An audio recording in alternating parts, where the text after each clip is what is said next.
How'd it go? Great. You had a good job. The landing. I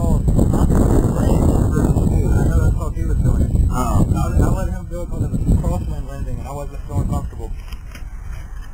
Yeah. When I was coming down... Why didn't you tell him? Yeah, I knew I was doing. Had my eyes closed. Yeah.